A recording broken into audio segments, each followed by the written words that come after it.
Les Blues, donc, et le nom de Chelsea a été gravé au pied du trophée doré. À jamais les premiers vainqueurs de cette compétition dont nous avons vécu donc cette première édition. Sur la pelouse du Grand Stade de New York, les joueurs d'Enzo Maresca ont donc imposé leur jeu, leur vitesse, leur pressing, étouffant à leur tour le PSG qui n'a pas pu réagir. Exactement d'ailleurs ce que voulaient faire les Blues, a expliqué Malo Gusto, l'ancien joueur de l'OL, de l'Olympique Lyonnais, un des meilleurs sur le terrain hier. C'était un de nos objectifs clairs, très très grande fierté. Aujourd'hui on l'a réalisé, voilà, on est super content pour le club, pour nous en tant que joueurs. On sait qu'il y a beaucoup de gens qui ont mal parlé sur nous et qui nous respectaient pas, etc. Donc franchement là aujourd'hui on a montré que voilà, on mérite de gagner ce trophée. On avait intention de les tuer directement sur leur faiblesse, c'est ce qu'on a su faire et on est super content. Ils étaient bien préparés, très motivés ces Blues. 3-0, ils étaient en mode PSG hier, Alexandre Letellier. Oui, c'est vrai que moi ils m'ont vraiment surpris, je m'attendais pas à ça.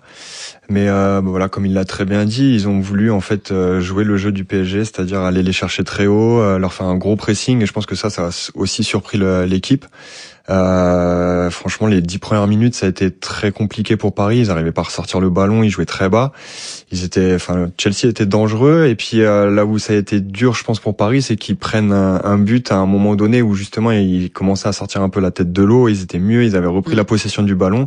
Et forcément, en plus, un des petits tournants du match, je pense, c'est l'occasion où Désiré Doué, pas manque, mais a été trop généreux et du coup que Cucurella récupère le ballon et derrière ils prennent le but, donc c'est un peu le moment qui a été dur pour le club. Les Blues, ils vous ont surpris, David Lortolari, parce qu'on les a vus dans cette compétition, mais on les a vus aussi être battus. Le PSG avait perdu un match contre des Brésiliens, Botafogo. Exact. Eux, ils ont été battus par Flamengo et assez sévèrement, c'était 3-1. Est-ce que là, ils vous ont surpris, puis cette envie de vouloir montrer. Alors c'est vrai que depuis qu'ils ont leur nouveau propriétaire là, Todd Boehly, on s'est un peu moqué de ces 50 joueurs, cette valse des entraîneurs. Effectif interminable. Oui, moi j'ai été surpris par la prestation collective de ce match-là. Sur les individus, j'ai commenté quelques matchs de Chelsea pendant ce tournoi et sur les individus, on avait repéré de très belles choses, par exemple, de la jeune défense Colwill, Chalobah, on avait vu de très belles choses de Cucurella, mais qu'on connaît, le défenseur espagnol aussi. On a vu du très bon Cole Palmer, João Pedro, titulaire après la suspension de l'attaquant qui était là avant lui, Jackson. Il entre, il marque 2 buts décisifs. Enzo Fernandez. Voilà. Donc individuellement, on avait repéré qu'il y avait beaucoup de bonnes choses dans le 11 de Chelsea. Après, collectivement hier, sur l'attitude dès le début du match, il y avait un plan, mais il y avait aussi l'énergie et le rythme pour l'appliquer. Donc ça, oui, ça a été une surprise relative en tout cas.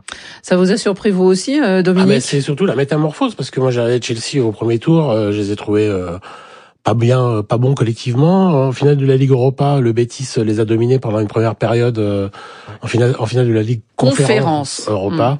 Et ils ont été dominés. On dit plus Europa. Oui. Ils ont enlevé. Ligue Conférence. Cette année, c'est la Ligue. D'accord, la conférence, c'est la Ligue Conférence. Et ils avaient été dominés avant de prendre le large en seconde période contre les Espagnols.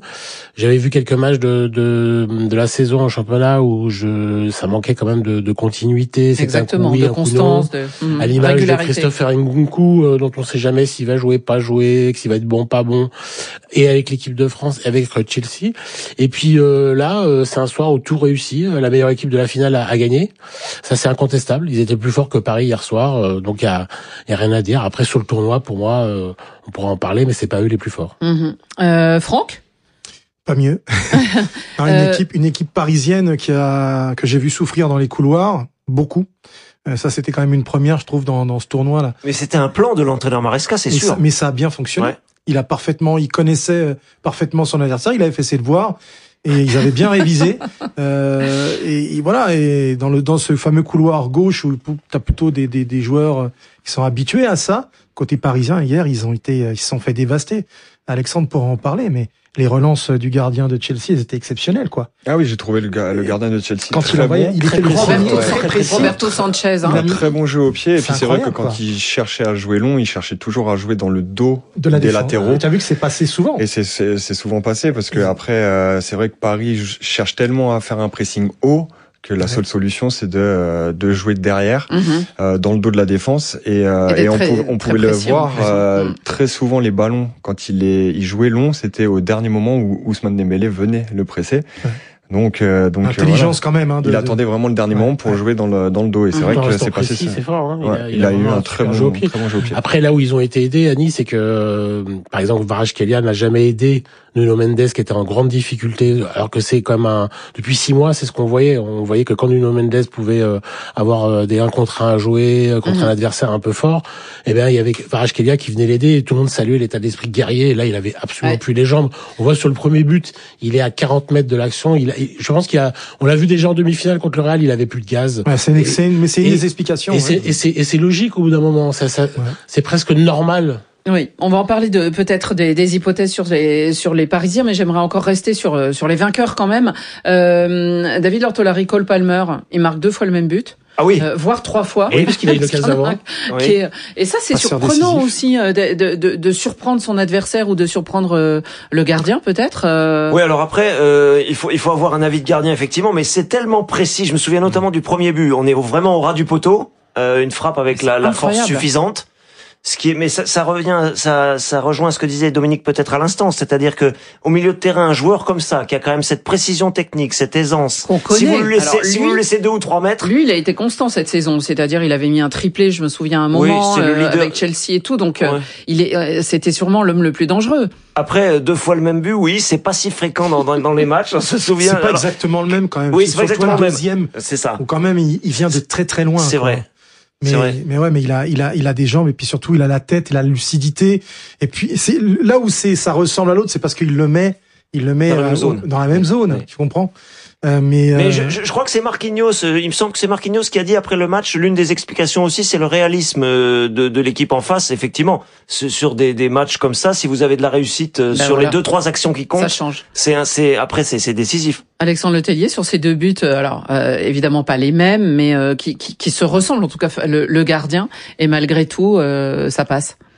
Ouais, après, quand on regarde au ralenti, c'est vrai que les ballons sont vraiment au ras du poteau, très bien placés, forts, et puis il a quand même tout le temps aussi d'ajuster, parce que comme vous disiez, les Parisiens dans le pressing, dans le harcèlement des joueurs, ils étaient un petit peu plus loin que d'habitude, et puis ça revient à ce qu'on disait aussi. Je pense que physiquement, ça y est, ils étaient fatigués. Après une saison où ils ont joué, je crois, 65 matchs, sans compter les matchs de sélection, ça commence à faire beaucoup. Alors ce joueur Pedro, il a marqué le 3e but et c'est vrai que c'est un joueur, on va en parler parce que on l'avait déjà évoqué, il est parachuté dans cette espèce de nouvelle compétition où on fait un peu ce qu'on veut. Oui. Il arrive de Brighton et vous allez l'entendre parce que il arrivait de vacances. Je suis très heureux. J'étais en vacances et Chelsea m'a appelé pour participer à la fin du tournoi. Pour nous, les Brésiliens, cette compétition est vraiment importante. Et on a vu que le président Trump était là. Donc elle est importante pour tout le monde, en fait. Et c'est la raison pour laquelle je suis venu à Chelsea, pour gagner des trophées. Aujourd'hui, je l'ai fait, donc je suis très heureux. Maintenant, j'ai besoin de repos pour bien commencer la prochaine saison. João Pedro formé à Fluminense et on se souvient qu'il avait mis 2 buts contre ses camarades et en quart de finale. Il ne les commémorait pas, n'est-ce pas? Et c'était João Pedro, micro de notre envoyé spécial Baptiste Leduc.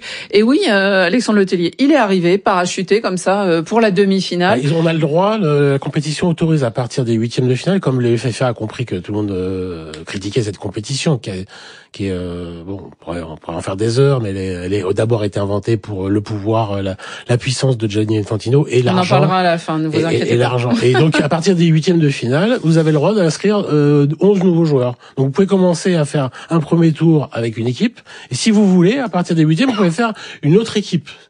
Théoriquement, eux, ça s'est limité à un joueur. Il y a un autre mercato qui s'est ouvert. Et dans l'autre sens, par exemple, le Bayern Munich a perdu Leroy Sané parce qu'il était en fin de contrat. C'est bien de le préciser, Dominique, t'as raison. Voilà, donc il y a eu des départs aussi. Ce qui est fou. En pleine compétition. Ce qui est fou, quoi. C'est ça, on l'avait dit ici. Il y a un joueur qui était dans ce cas-là. Tu as dû le suivre, David. C'est le Marocain Ahmed Allah qui est arrivé au Hilal, qui a été prêté en fait par son autre club saoudien, mais il a joué que 15 minutes. Il est entré en 8e de finale. Non, en quart de finale, puisqu'il avait pas joué le tour d'avant, je crois.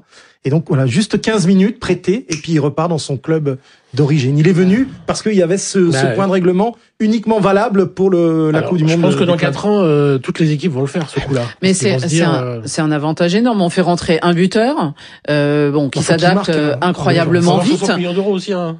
Oui. Il est arrivait de Brighton, mais surtout, il est pas fatigué. On peut se dire ça, Alexandre. Oui, bah après, faut savoir ce qui est. Enfin, on sait pas s'il a fait pendant ses vacances. Pendant les vacances, voilà. S'il a fait la fête pendant les vacances, d'un côté, non, mais après, qu'est-ce qu'il fait un Brésilien en vacances? c'est Annie, vous connaissez, qu'est-ce qu'il fait? Il va à la plage, voilà.